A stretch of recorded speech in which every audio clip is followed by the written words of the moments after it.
We'll see if they can turn it around here in game two. We do see that Enchantress coming out for them once again, so the tried and true coming out for them, while Infamous will be picking up the Clockwork with their third pick. And it's the very scary hero, especially with the Leshrac. No matter what Tomato plays at this point, it's not going to feel the greatest. They need to be sort of scared. They don't want him to get caught out in these cogs. It's a very easy hero to punish whatever Tomato's going to end up playing. At the same time, Dubu, it didn't feel like he was the issue. You're never really the issue when you're that Enchantress. You try to get your one item, you try to have a decent time, and Void Spirit's a very different route, but it's a very good hero versus the Queen of Pain. Once you get that Yule Scepter, it's that guaranteed catch. But this is a hero we don't see for a pretty good reason nowadays. It doesn't feel the greatest. You still have that Ags timing where you feel almost unstoppable. But it's, again, it's a very risky hero. It does match up well versus the Quap, though. And if Undying are going to try and get a leg up in the lanes this time around, I think they need to continue forward with some sort of draft like this, especially with Tomato's last pick.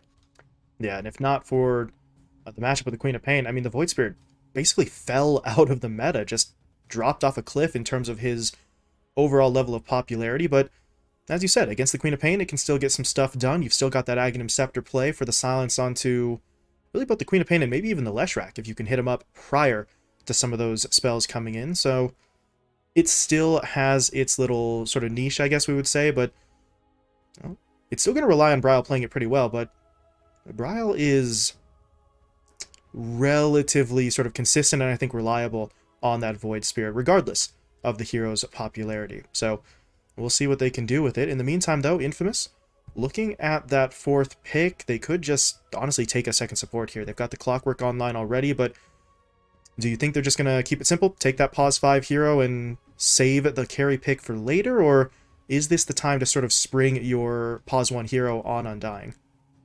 Well, if I'm absolutely crazy and I'm Infamous, I would honestly slam the Storm Spirit at this point. It's a great Storm Spirit game. We saw at the major, it feels like ages ago, Storm versus Void Spirit was the mid matchup that they kept on slamming versus each other to each other's benefits. But this is also a good option, picking up the Mars, and we see the Mars picked up usually against the spirits nowadays because you get that Yule Scepter, you have that guaranteed disable. No matter what you press, you're always going to get spirit out of it. It's very similar to Yule's arrow, but even a little bit better. And it's something that the Void Spirit doesn't like laning versus. You sort of lose your shield after you press your E. You're not able to play at least a little bit more aggressive as you otherwise would. And it's, again, playing versus a lineup that isn't very mobile. If Undying are stuck in that arena while you can cookie out of it, the Mars is definitely going to hold you down just a little bit more than you otherwise would like to happen. Yeah, so lockdown, some team fight strength, obviously the potential for damage depending on the itemization. So it is an interesting pick there from Infamous and a nice sort of pivot after the Void Spirit came into play. But with that in mind, we are now moving into the final phase of the bans, both sides taking aim at some carry options. Infamous going to be removing the Anti-Mage, while Undying will ban out the PL. So really that's all that's left here. Maybe there's some potential for a hero to be shifted into the pause 1 role, but neither side is really buying into that, and at this point, yeah, it seems unlikely that we see anything other than carry picks here in that final phase. Definitely. We're missing an inverse hero and we're missing a tomato hero. And banning out the troll, it's sort of a cool pick, knowing that they really can't pick the troll or the Ursa because of that first pick, Razor. There's nothing you can do about it. If you pick those heroes, you're just sort of griefing yourself at that point. But at the same time, I'm not really sure what Infamous are going to dig up because it feels like they've really singled out a lot of those carry heroes. The Wraith King is still in the pool. We could see maybe a reach towards there. Okay, All right. it's going to be a safe lane Lesh. All right, we saw this yesterday from 4Zoomers. They ran Sammy Boy on that pause 1 Lesh, and it worked out pretty well for them. Obviously, no guarantee of success, but Infamous looking to sort of emulate that performance. And the Tusk honestly gives them quite a bit more in the way of sort of aggressive potential as well. So it is a bit of a shakeup from what we might have been anticipating, but I still see the potential benefit for them if they want to play a little bit faster. Well, and it shores up your lockdown issues just a little bit when it comes to that Void Spirit, but it's a hero that now, if you're Undying, your Razor isn't going to have that sort of guaranteed lane where you're laning versus a ranged hero. Now, who are you going to end up linking up? And that might mean that they try to swap around their lanes just a little bit, and they go for the Tomato Void. Okay, Faceless Void coming they've got out. Snapfire, they've got the combo. It's a lot of damage, but again, it's a little bit risky. If they fall behind, this Lesh is going to get online a lot faster than your Faceless Void. You again, similar to the Infamous draft in the previous game, you really need to pick and choose your fights. But now there's that added aspect of the timer where you use your cooldowns. Infamous are just going to run at you, and you've got to really deal with the blows if you're Undying this time around. Hold on just a second here, because this isn't quite what we were anticipating. KXY on the Mars, Mariano is going to play the Lesh, so this is actually a position 1 Queen of Pain. Queen of Pain. Okay. Well, I mean, I don't really know at that point. We were sort of banking on the Lesh, but yeah. One, it's interesting, right? Because you pick the Queen of Pain so that way you dissuade the Queen of Pain to end up laning versus the Razor, but now you just get the Queen of Pain versus Razor lane you wanted initially anyway. Even though it does feel a little bit strange, but you are getting KXY on his Mars, you are getting Mariano. They've played these heroes before, so it sort of makes sense, and you do get that Quap versus Razor lane, but again, it feels like Infamous, they're going to be happy with their lane setup, but it is a little bit atypical. Undying definitely have a more conventional draft. yeah, well, to be fair to Infamous, we said pretty much the same thing in Game 1, and Infamous were able to pull it out. So, normal, typical, conventional, whatever phrase you want to use, it doesn't always mean that it's better, but we'll see how things play out. Undying, well, they've got some nice combos. We're going to have to see how the lanes actually work for them initially, but we are going to be loading in here. Game 2 getting underway. Infamous going to be hanging out on the dire side of the map. Undying on the Radiant. As we get this match started, can Infamous pull off that 2-0 sweep and continue their rise through the standings, or will Undying be able to sort of pull this back and get that 1-1 split? As of right now, no clue. So, gonna have to actually watch the game to find that out, but we do see the early smoke play out from Infamous. 5-man smoke. Don't know if this is really a play for a kill. Looks more like just a maneuver to try and drop down some early vision, as we see Michael leading the charge with the Obs Ward in his hands. And we'll see if they are able to capture anyone. Not having the boots on the clockwork is a little bit risky, but now Michael's going to break. Oh god, okay, Michael. Yeah, that he is a doesn't bold want it. move.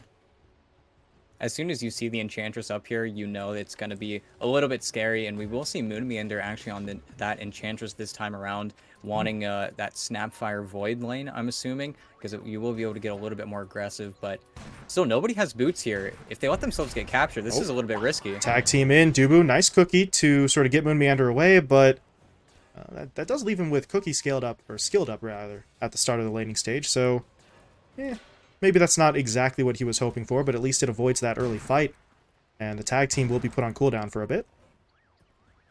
Yeah, and not having those boots, it really is hard for Infamous to make that play, even though they do have a really, really strong level 1.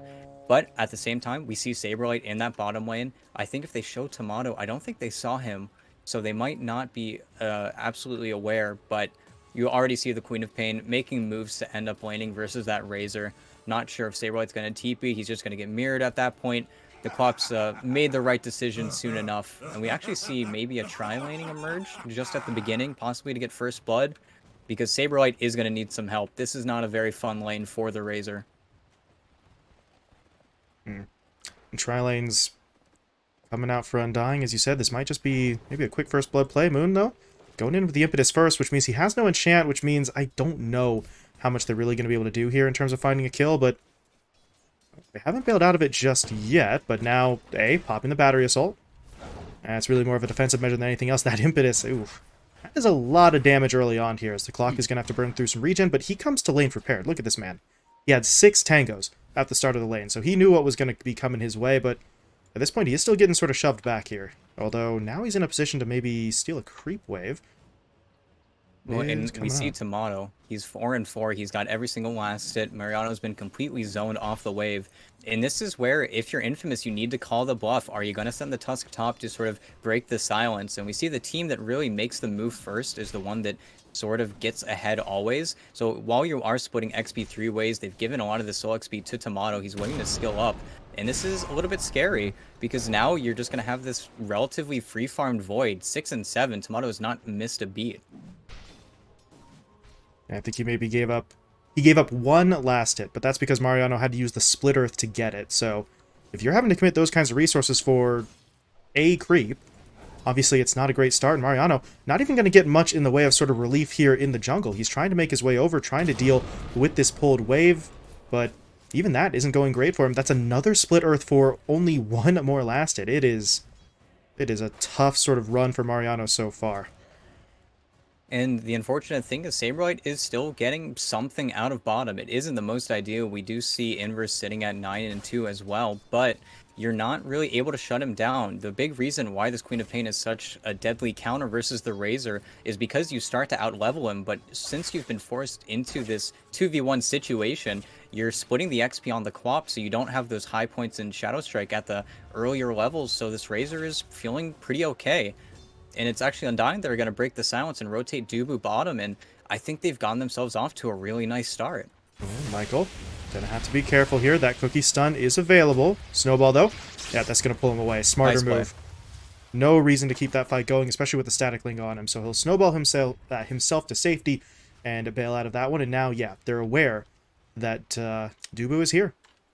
So the backup has arrived. The Snapfire did hit level 2 now, so we are going to see him throw out something other than that cookie, although he didn't actually deploy it in that last fight. He held on to it, so they're not really looking to spend that kind of mana, especially with that snowball play coming in like it did. They weren't really going to be able to lock that down anyway. It wasn't worth the cooldown or the high mana cost. And yeah, there's not much they can do. If Inverse is just going to get hit by 2 ranged heroes, he's not going to feel too happy. Okay. And especially now, it's a level deficit. Saberlight's level 4 and you're level 3.5. It feels not the best if you're this Queen of Pain. And yeah, Saberlight, this is, I'm not going to say amazing. That might be a little bit sort of hyperbole, but look at him right now. 18 and 3, 15 and 5 for the Queen of Pain. This is a lane that we were sort of talking about him sort of struggling in, and that's just straight up not the case. He's farming well, and his farm is not coming at the expense of anyone else's. Tomato's still sitting at the top of that last hit chart up in the top lane. Meanwhile, he got 20 last hits on the Void Spirit mid, so Undying really have to sacrifice nothing for this strong start. Now, Bryle, he wants in onto KXY. Dubu comes in with the Scatter Blast as well. Do they have the damage for the kill, though? He could go for the Dissimulate, but yeah, he needs this. He needs it to get himself out, actually, so more prudent play. Maybe he gets the kill if he goes all the way in, but he feels it's not worth the risk, especially if you give up first blood there to KXY. It's a risk he wasn't willing to take. So, smarter move from Bryle. Backs himself away. KXY heals up. And it's a good first attempt in that middle lane. Couple supports rotate over, but not much going to come of it.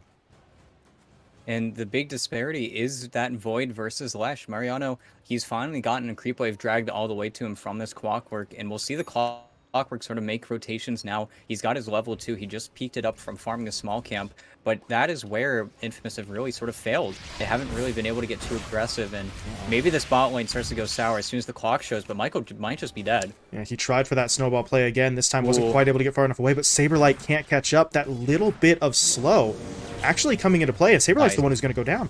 Nice rotation in from A. The Queen of Pain finishes the kill off, and that is first blood coming in a situation that looked pretty rough initially. Not only does the Tusk survive, but they pick up the kill onto Saberlight. That's a pretty fantastic turnaround, all things considered.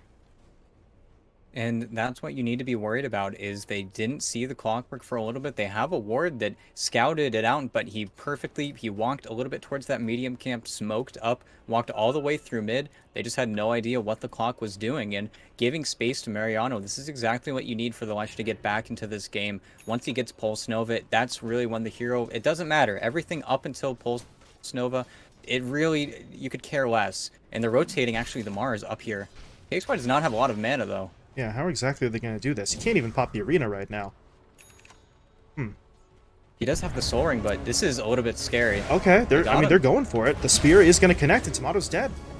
A Soul Ring saving the day. KXY really sort of looked like he hadn't done the math there, but he's going to be able to pop that. They'll get the kill. Moon Meander, I mean, bless his heart, he's trying his best, but there's not enough damage this early on for him to do much of anything. KXY and Mariano both walk away, and that is a second kill on the board. And now over in the middle lane, well, that one's going to actually go Undying's way. Bryle and Dubu able to isolate A. The clock getting maybe a little bit ahead of himself as he will be taken down. But yeah, down in the bottom lane. Saberlight picked off again with Dubu sort of rotating his way mid. That left the Razor alone. And the second they realized that, Infamous pushing for the kill.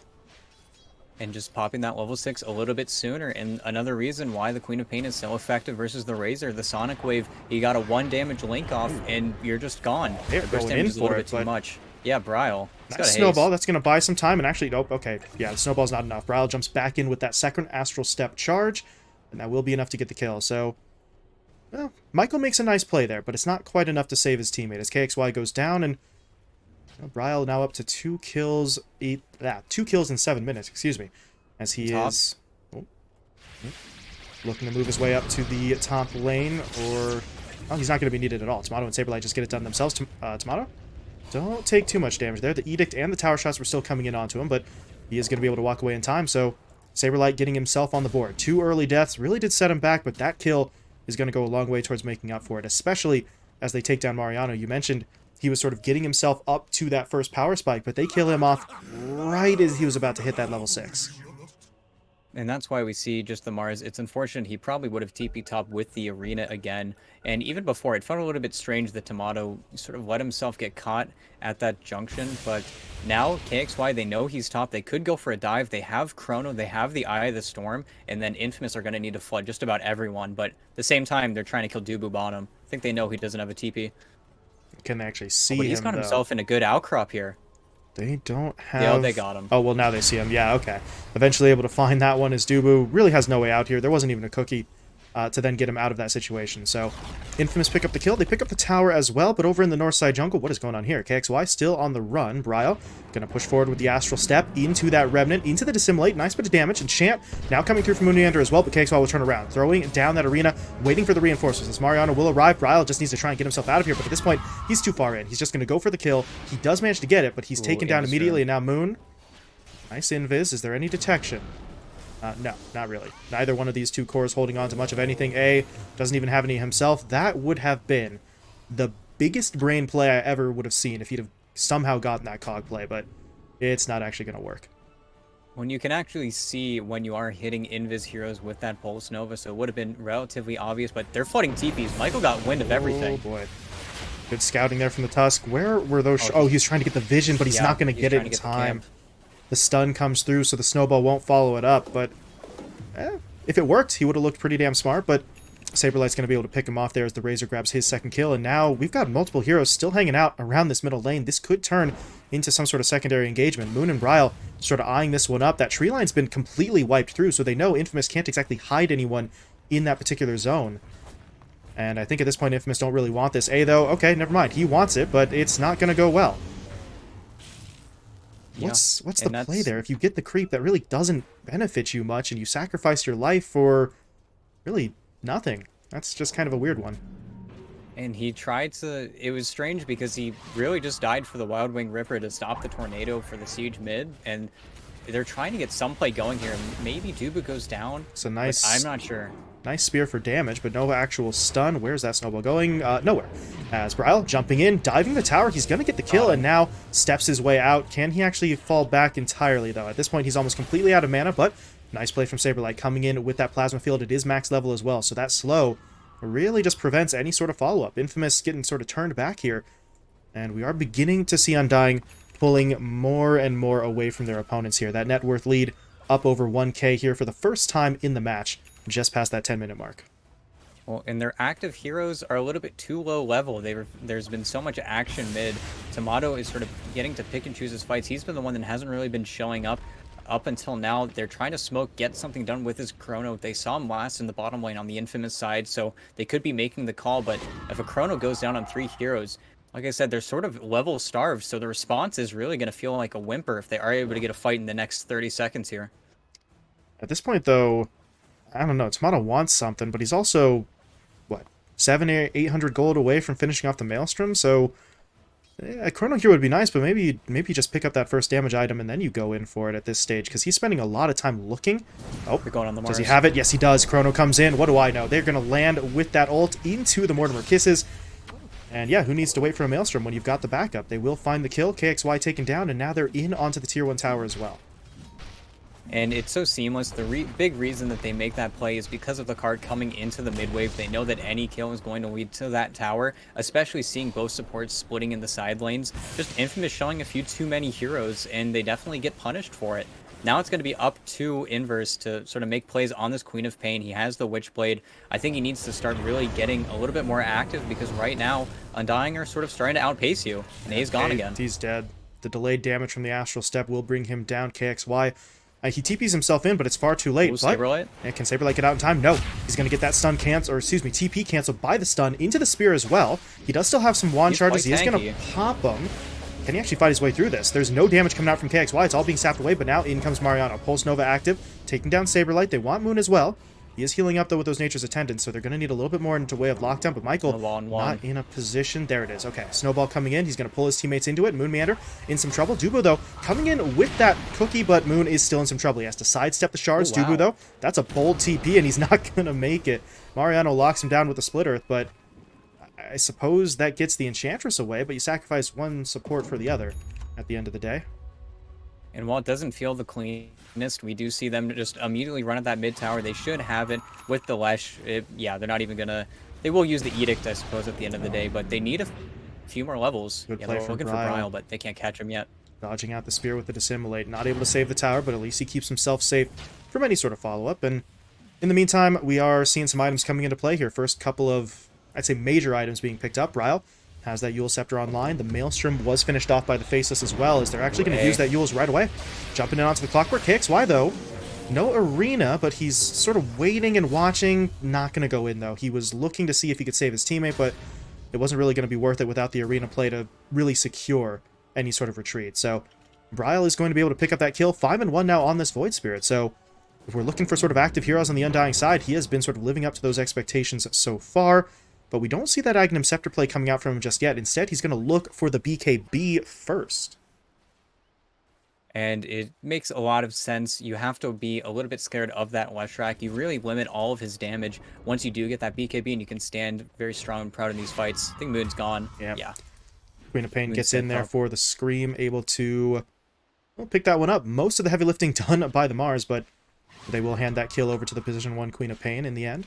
So 5 kills for this Quap. I mean, still the top net worth hero. It's been still kind of weird watching that Queen of Pain play. Oh, Mariano. I paused one roll, but it's working out so far as... Whoopsies, that's the wrong hero. Bryle getting himself away in the middle lane. Mariano, meanwhile, was briefly under attack down bot, but he's able to fall back to his own tower.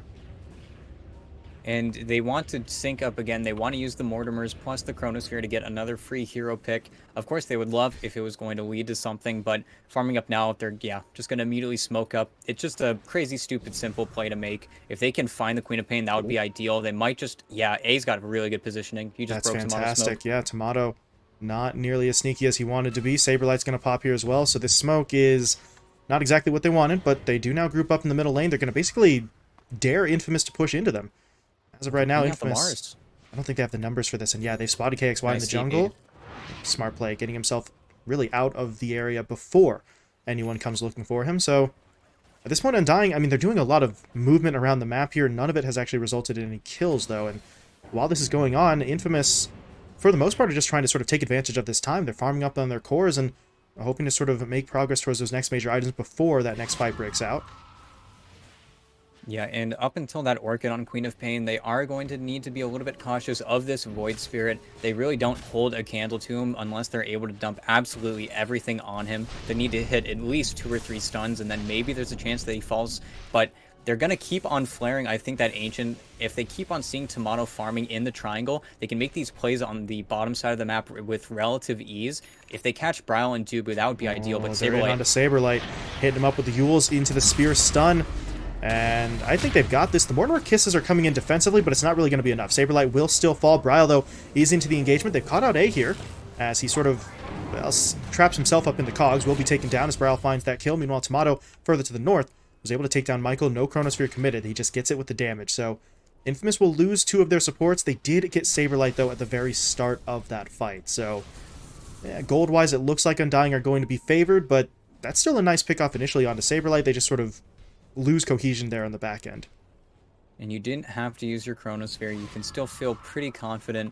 You will want to wait until the Mortimer's Kisses are back up, but again, that's only going to be 70 seconds, and then they can look for another easy smoke play possibly. But you do have that Orchid now on the Queen of Pain. You have to be a little bit cautious, and really the catalyst for that smoke was the Yule Scepter being finished on KXY, and they can continue to look for plays like that. But again, Undying, they've got a really really fast response. Anybody who gets gone on that isn't the Void Spirit can immediately get sort of Yule's Aether Remnanted. They get dragged out, and we keep on seeing at bottom, they're trying to make the play.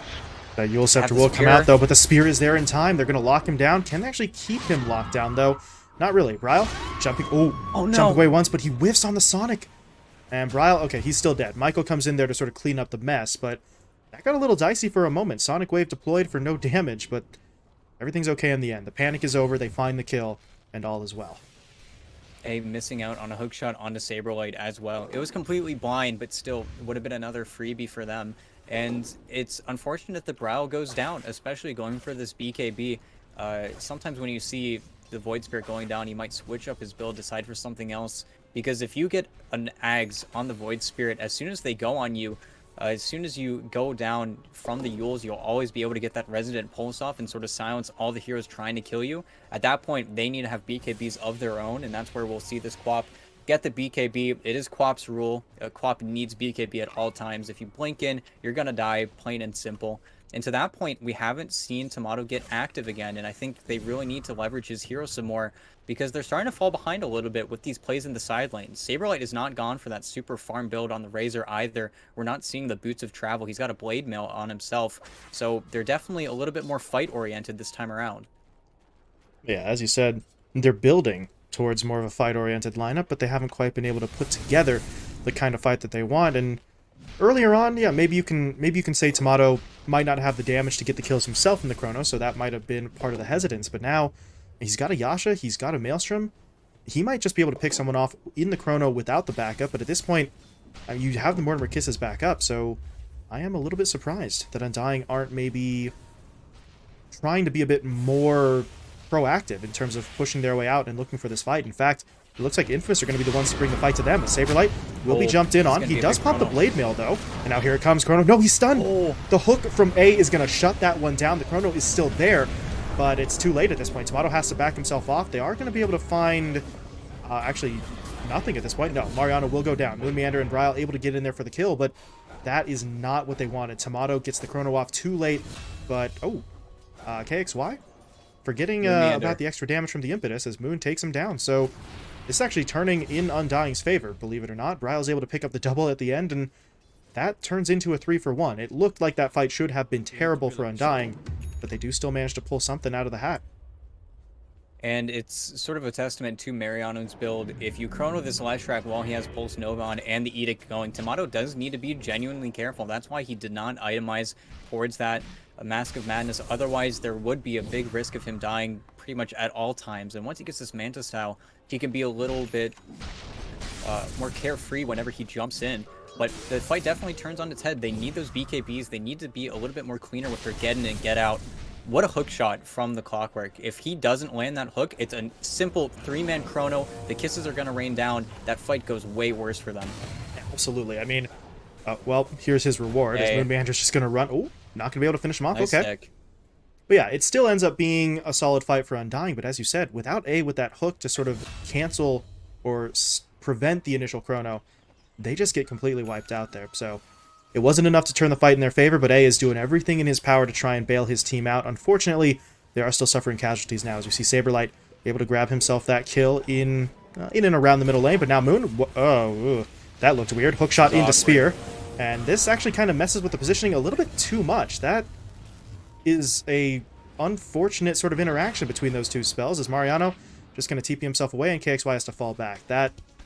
Honestly, that kind of sucked. That could have been a relatively easy kill for them. Instead, it gets messy, and Infamous will lose another hero. And they are going to go into the pit just very simply. Whenever the Clockwork dies on the map, no matter what position, you just lose that Rocket Flare, you lose that vision, and makes the play so much easier. And this ward scouting out this bottom rune has led to the Tusk's death more than once. And while there is a smoke up, this is KXY's Blink Dagger. He could get a big arena off here, and they don't have Chrono for another 20 seconds. That's a nice remnant, though. They are going to pop it, but... Okay, Mariano takes the bullet. KXY still able to jump forward, so they get down the Spear stun. But where's the follow-up damage? It's just not there. KXY's already dead. The Sonic Wave, though, will be deployed, so there's going to be a little bit of burst, but it's still not enough to actually get any kills. Mariano, meanwhile, stuck in the middle of the river. No backup. He's going to be taken down. A will fall as well, and at this point, this is all just going horribly for Infamous. They just have to back off with anyone that they have left, and that smoke leads them really into disaster. and they just made the slight mistake. They walked towards the ramp. They could have gone through the river, taken a little bit of a longer way around, and been able to maybe find something. And KXY just not being patient enough. He felt like he was going to get linked up. He was going to go down. Instead, landed the spear onto the Razor instead of the Void Spirit that he used up. And that's your guaranteed disable. The Void Spirit just goes absolutely ham after that, and he didn't even need to use his BKB. He just got to pour all of his spells onto 2 heroes. He hit absolutely everyone with that Astral Step, and it's just way too much damage for them to contend with. Mariano died with mech and a 16 stick. It feels like Infamous, they're not playing to the degree that Undying are right now. This is a much different Infamous that we're seeing this time around. Yeah, that sort of, I don't know, killer instinct, let's call it, that they had in Game 1 seems to be maybe a little bit dulled here in this second match. They're down by 6,000 net worth, moving towards that mid-game stage, and I'm not entirely sure who they rely on right now to make these plays, as A is going to get himself jumped in on. He's going to hook his way over to Moon Meander, but that's not going to do him much actual good, or maybe it will. Okay. Nope, never mind. There, Bryle. Tried for the TP out. Bryle, though, in time with the Aether Remnant, and that's going to be another kill there for that Void Spirit. 10 on the board now for Bryle, and at this point, you got to start to wonder, can he actually outkill Infamous in general? 10 kills for him, 11 for Infamous as a whole, but they are looking for one here on Dubu.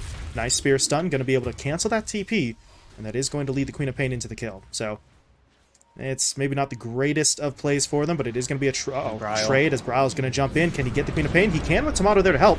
Throwing down the Chronosphere. That arena is pretty much useless. And that is going to be the Queen of Pain taken down. Now KXY in trouble as well. He is going to try to buy some time here, using that Yule Scepter to try and lift up Bryle, but it's just not enough to matter. KXY dead almost immediately after that Yule's ends, and the struggles continue here for Infamous as they are just unable to really hold their ground. And it's just incredibly fast decision-making from Bryle. They see Dubu. And again, this ward, time and time again, is scouting Infamous movements, and they're getting punished for them over and over. Are they doing this? Yes, they are. They're going in onto Mariano. He doesn't have the mana for this. Saberlight's just going to run him down with that Plasma Field, and this is getting very much alarming. Infamous initially, okay, they're falling behind. We're a little bit concerned. They got to do X, Y, and Z to get themselves back in, but this is less of you are sort of falling behind, and now you are just straight up trailing in this match, and your options look incredibly limited at this point. They are so far behind. Their opponents have doubled them up on the kill count, and I mean, who's going to be the guy to step up? Who's going to be the player to really make that move to get them back into this? Well, while you see Inverse, the co-op is still at the top of the net worth chart. You're getting a Scotty. It feels like no matter what, you would have probably rather had a different hero. They're trying to get the kill now, but I don't think that the advantage this co-op gave them initially in that draft is really paying its dues. While they will get a kill on the Moon Meander, it feels like they need to get such scrappy fights going for them with the lineup they have. They need to continue running at them, but he's still going. Inverse. That might be a bit of a mistake. Tomato looking for the lockdown. They'll throw out the Remnant as well. It catches onto the Tusk. Mortimer Kiss is now flying through, but the defensive snowball will create a little bit of extra space. A now hooks in onto the backline, locking Dubu down further, but I'm not sure it's going to be enough. Michael is still going down. Tomato, though, dropping as well, but that's just going to be the Aegis. He's going to be right back up in just a few moments. And Infamous at this point, they really do have to retreat. This fight has fallen apart. They use everything they've got there. They were able to get maybe 1 or 2 kills, but now is the time to back away. Do not get greedy and do not get caught, as Tomato's going to try to push forward, but the dilation doesn't quite have the range. And they need to be so careful. You saw there, that was a 4x time dilation on the Queen of Pain. All of her spells were locked up and not able to get in and out of these fights. They don't have Cronus for another 20 seconds, and they don't have an Aegis, so there might be a little bit of a timing here for Infamous to make the plays they want, but... Ooh. Silence goes down onto the Void. He has no BKB and no Yules. They're going to try to lock him down, but Michael, I mean, those are some nice shards. The problem is, where's the rest of the team? Queen of Pain is coming in here. They're going to look to make something happen, but the Sonic Wave is still down, and Undying, they're just going to shove their way forward. Michael already dead. Right-click damage from the Queen of Pain is coming in there thanks to that Scotty. Will it be enough?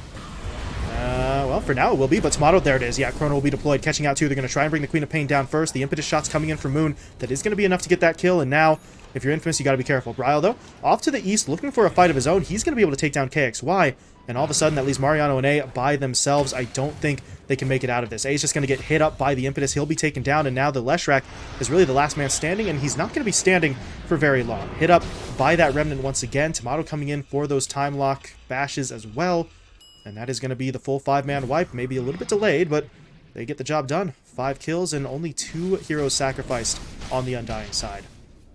And this Enchantress, this is why we sort of have seen it picked up in that 4-position role. Whenever that Chrono goes down, the impetus is so much damage coming from Moon Meander. He's building towards that Hurricane Pike. He already has the Solar Crest. And Infamous, I feel like you need to just, as soon as you respawn, you have to run at them. You can't give them any more time whenever they don't have Chronosphere. But again, they've fallen so far behind on their other two cores. Mariano and KXY do not have the farm to really stand up and contest with whatever damage Undying are putting out. There's no BKBs in the works. They're trying to get any semblance of farm. We finally have a Blink Dagger on Michael, but after that, you'll have, what, a little bit of a save coming out from your Tusk? It feels like their damage is so limited at this point because of the heroes they've drafted. It feels like they've sort of missed their timing. Any advantage that they had before, it really feels like it's just evaporated. Yeah, we are seeing the consequences of them going for that sort of more magic burst damage oriented play. Now these fights are going on too long. They were trying to sort of get in, take somebody out, and see where that gets you. If you have the numbers advantage, maybe you can continue to push forward, but they're not killing anyone off in time, and as you said, this lineup doesn't really have much left to work with after that point. They throw everything they've got in there, but the sustained damage is not available, and Undying in most of these fights are just straight up outlasting their opponents. Speaking of fights, though, they are going to jump in onto Bryle. That's going to be a quick and easy kill. That's exactly what I said they needed before, and they will be able to get it. Bryle taken down. That is a wicked 6 streak that they bring to an end as well, so he was worth quite a bit of money, but they want more. They're not going to get it. KXY a bit off the mark there with that arena, maybe a second or two earlier, and he might have been able to hit it, but no such luck. Relatively short cooldown, so it's not going to hurt too bad, but they miss out on their chance for further kills. And it isn't even the most special of plays. They just had this slight ward that gave him a little bit of an idea where that Void Spirit was. He was looking for the 28-minute rune. It didn't spawn bottom. He immediately got punched into the spear. And those are the plays they need to continue to make. But now Tomato has a Satanic if they want to start this fight on him. Well, I think Michael, he's got the blink. Oh, making some nifty plays there. Good shards, but better Force Staff in from the Enchantress. Going to keep him right on top of that Tusk, and Michael's not getting away here. Walrus Punch will buy some time, but he's still going to die. Moon Meander will pick up the kill, and you were talking about this earlier, the fact that Moon Meander was sort of starting to build himself up a little bit more, but it's becoming more than just a slight build-up. You look at Moon Meander's net worth, he is pretty much even with KXY, and he's pretty far ahead of Mariano as well. So if you're Undying, you effectively have 4 cores to work with in these fights. And smoked up with Chrono again. They don't want A. They might break on him. His positioning's been pretty good. If you give up your life for this kill, you are giving that knowledge. The worst case scenario would be if KXY sort of stumbles into really the pits of despair. But it looks like they are going to get dodged out here. A still might fall.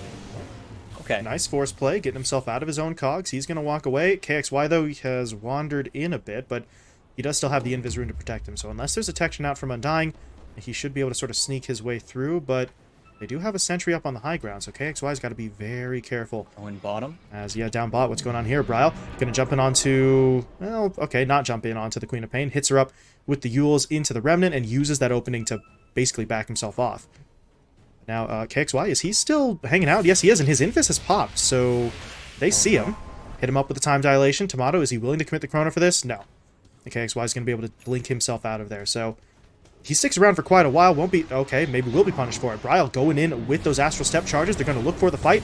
Can they bring him down in time? No. Defensive Snowball's going to buy some time, but there's going to be the Chrono catching out onto initially 2, but it's actually 3 as A just sort of jumps his way in with that hook shot. So KXY is dead, but the Sonic Wave will be deployed. Nice bit of damage coming out. No kills just yet, though, and Infamous starting to run out of gas already. Michael will be taken down. The KXY Mars, though, will be buying back right away, and now Mariano is in with the stun. Going to try to bring down Saberlight with the right clicks. They do manage to finish him off, and at this point, Undying, I think they're a little bit too far forward. They're going to try to back off, nice. but KXY with a blink forward into the Yules, into the Spear Stun, into the nuke damage. Can they bring him down in time? Yes, they can. Tomato will fall.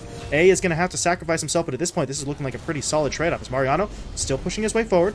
That's too much damage, though. He doesn't have the mana to fight this. He's gone too far forward, and his teammate didn't actually back him up. The Queen of Pain was backing away as Mariano charged forward, so it looked good there as they were able to sort of turn a couple of kills, but they get a little greedy on the back end, and they will end up losing 5 in total, with KXY dying twice. And it is unfortunate if Inverse is there on the high ground whenever that double spear goes off. It was a beautiful double spear from KXY that would have immediately killed Bryle. I think that Tomato still would have been alive, but that would have taken out the Void Spirit. The fight immediately turns on its head, but he was just keeping back. He was a little bit too greedy. He had to finish his BKB bottom, so it's not even his fault, but it's just a very unfortunate circumstance. KXY getting that double spear, though, it's not something you can really count on either. But it still feels like Infamous, they're trying to get these scrappy fights sort of ham-fisted together. There's a BKB on the Quap now, so she will be able to be a little bit more confident.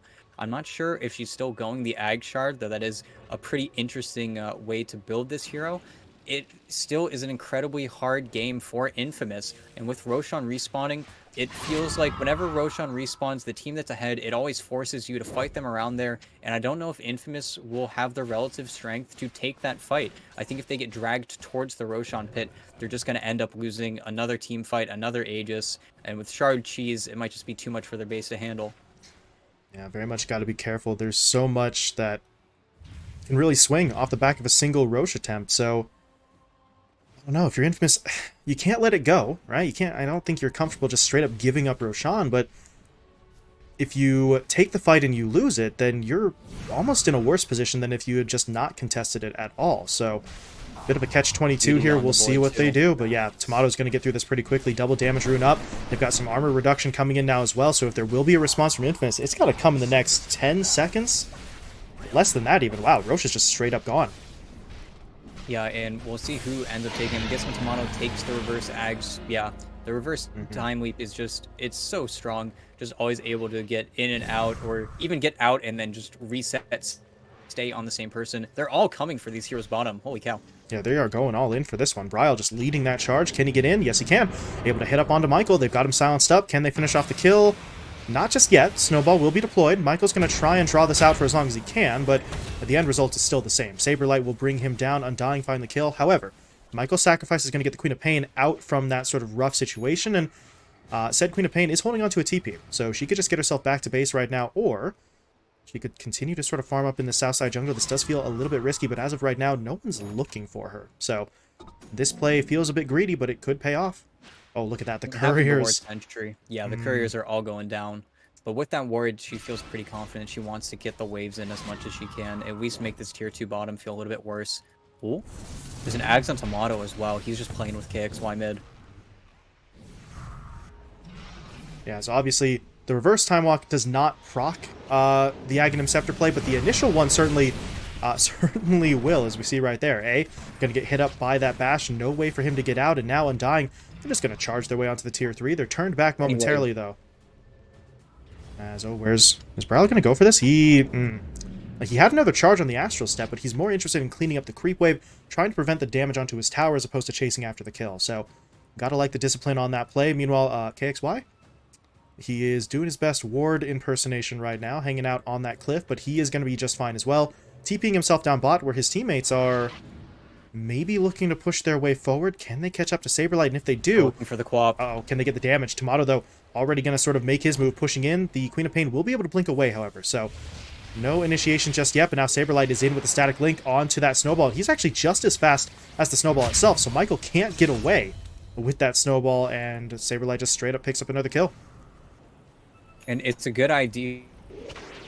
They see the Void Spirit TP top. They want to run at them. On paper, Michael was eyeing up that Razor for a really long time, but they just connect a little bit too quickly. And still, they're trying to find the punishment, but no, this I is think a bait. Undying are ready for this fight. This is a massive bait. Bryle's coming in. The silence will be deployed down. KXY already getting pushed back, so Infamous just going to have to bail out of this one as it was worth the attempt. Tries to hookshot himself out of there, but not actually going to hit onto anything to pull himself away. So A will fall, but as of right now, he's the only hero to go down in this fight, so between the loss of A and the loss of the Tusk over on the other side of the map, both of the supports are down, but the cores are still alive. They're going to have to make their way back into the base, but they are still up and running, and Infamous could maybe mount a defense. The Tusk is respawning, but the push onto the tier 3 is already here.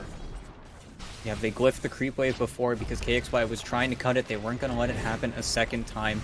And even just trying to get that creep wave pushed out, Inverse tried to cut half of the wave, but it's the cart wave. It's a little bit unfortunate because now I don't really think you can avoid them. This is either going to be 2 racks or you're just going to keep on dodging and farming, as I don't think they can end the game. This is AC done on the Queen of Pain, but no buyback, I don't believe. Yeah, 1,000 gold short of that buyback, so well, who knows? They'll have to bank on the AC being enough to turn the tides here if they do actually go in for a fight, as Tomato thought about it, but gonna go for that reverse time walk almost immediately afterwards. So just looking to see if there was an opening, but not gonna commit for it. Instead, they just get 2 clean lanes of racks, and they're gone. They're backing out. No casualties taken. Still holding on to the Aegis for another minute as well. So, realistically speaking, they could just go in for the final lane. They might have to push out the creep wave a little bit, but it feels like the path is open to them if they want it. And really, with the Flare Vision, they do have a very good idea of what Undying are up to, but they have the Aegis still. They have all the power, and with these 25s being almost there on their side, Brow's going to have that incredibly annoying dissimulate stun. If they get the backtrack on Void, I think Infamous's chances are all but zero in ever killing him. As we saw yesterday, once you get that backtrack, he can just do whatever he wants. He can already pretty much do whatever he wants. He heals so much with that Satanic, and it's hard to say that Infamous have too many more shots in this game. Yeah, at this point it really feels like maybe 1, 2, if we're being incredibly generous, attempts at that teamfight play, and if it goes south, then I don't really know what else they do. That might just be the end of the line for them. As even the Enchantress, look at this. We talked about Moon earlier on, sort of building himself up. He's got an Aghanim Scepter at this stage, so he's out farming almost everyone on the Infamous side, and it's just really sort of indicative of the way this game has gone so far. Undying are so far ahead right now. There's really not a whole lot that needs to give them pause, as they will push their way up to that bottom lane, looking for the final lane of Rax to get the Megas on their side, but that's a bit unfortunate with the timing. No Aegis, and KXY is going to jump in. Oh, the kick. Did he really? That wasn't even the kick. That was actually just the Force Staff play. My mistake, excuse me, as they do get him out of there, but now this is where it all falls apart. They've lost KXY already. There's no buyback. He's dead for 70. The Queen of Pain is going to get locked down as well. She did scrap together enough money for her buyback, but I don't know if it's going to be enough. At this point, they're just getting slowly but surely run down here, losing heroes one at a time. Is Mariano buying a little bit of time with the Aeon Disc, but it won't be enough. Yeah, Mariano's dead. Queen of Pain did blink back, but oh god, Tomato. That, okay. Asserting dominance, jumping into the pit, or excuse me, into the fountain, will be able to find the kill, and there it is. The GG will be called, as Infamous will wave that white flag. And it felt like they were trying to get really smart. They had a draft set up where they immediately countered. This was their solution to the Saberlight Razor, but still, it felt like it wasn't enough at the end of the day. The advantage they got from picking this Queen of Pain, he played all right. He was owning for a good portion of that game. He was 8-0-2. He had a very good streak, but versus the Faceless Void, it just really didn't matter. And the Faceless Void, maybe they needed to ban something else. Maybe the PL wasn't enough. Should have maybe thought about this Void a little bit sooner, as they do have that Snapfire. They've got so much damage to dump into it, but this time around, the stand-up performances weren't there from Mariano and KXY to sort of ease them into that mid-game, and it felt like mid-game forward, it was all Undying. Yeah, graphs definitely supporting that sort of conclusion, as we see Undying just pull away. Really, from the 20-minute mark on, it was all in their control. Infamous unable to do a whole lot. Do got to give credit over, though, to the Queen of Pain.